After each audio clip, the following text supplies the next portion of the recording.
Today, we're at Parsons Cemetery in Ozark County, Missouri, cleaning the grave of William Wesley Gunter, a lifelong Ozarks farmer, family man, and early settler of what became known as Gunter Ridge.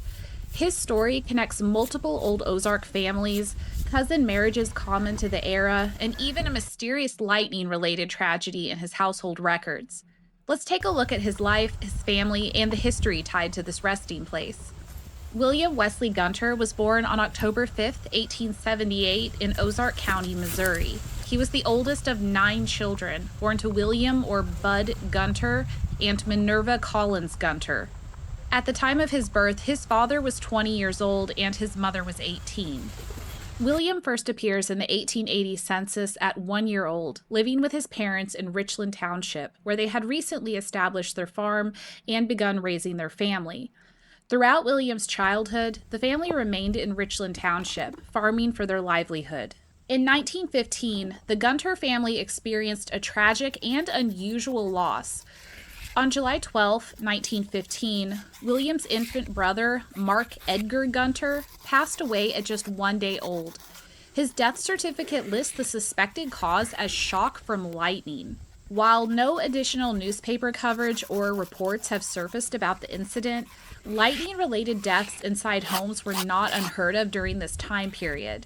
Historical accounts often describe lightning would travel down stovepipes or chimney flues and enter the house during storms. Records state that baby Mark was buried in the same cemetery as the rest of the family. While searching the cemetery, I found a small granite marker for a baby named Edgar Gunter located near the family plots, but the year engraved on the stone does not match the death certificate.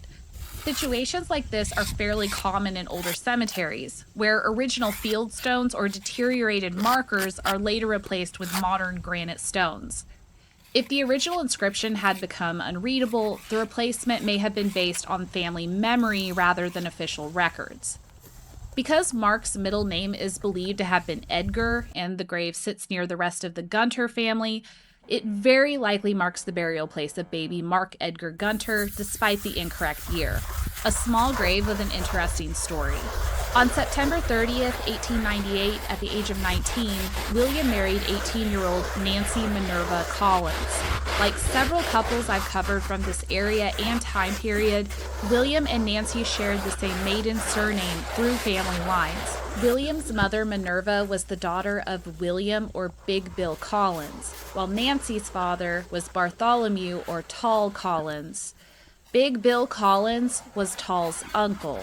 That made William and Nancy first cousins once removed. I've also previously cleaned and shared the grave of Nancy's mother, Mary Capps Collins, who is buried in the same cemetery. William and Nancy went on to have at least 7 children together, 3 daughters and 4 sons. Clara Amanda, William Fred, Bartholomew Bay or B, Harley Homer, Noah Oscar, Laura Veretta, and Lola Marie. Nancy gave birth to her children between the ages of 19 and 33. The couple established their own farm in Richland Township, where they spent the rest of their lives raising their family. The area where they homesteaded became locally known as Gunter Ridge, located near the North Fork River. William passed away on May 20th, 1944, at the age of 64. His cause of death was listed as chronic myocarditis, meaning inflammation of the heart muscle. Another contributing condition was noted on his death certificate, but is difficult to read.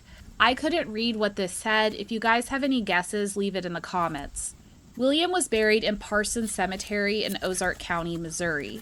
Based on his World War II draft card, census records, and obituary, it appears the birth year carved on his headstone is incorrect. Records also suggest he may have commonly gone by his middle name, Wesley, which he listed on his draft registration. After William's death, Nancy's health declined rapidly. She lived only about a year after him. During late 1944, she was mentioned several times in local newspapers due to ongoing illness. She left the family home place and moved in with her daughter, Clara Russell. In December, she suffered a paralytic stroke. 3 months later, in March 1945, she traveled to Springfield, Missouri for surgery after severe gangrene developed in her leg, a condition caused by loss of blood flow that leads to tissue death, and the leg was amputated.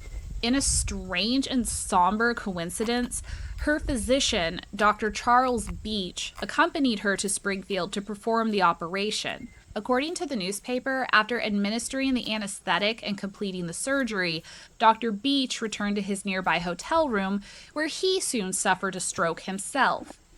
Nancy may have been one of his final patients he cared for. His health declined afterward, and he passed away the following year in 1946.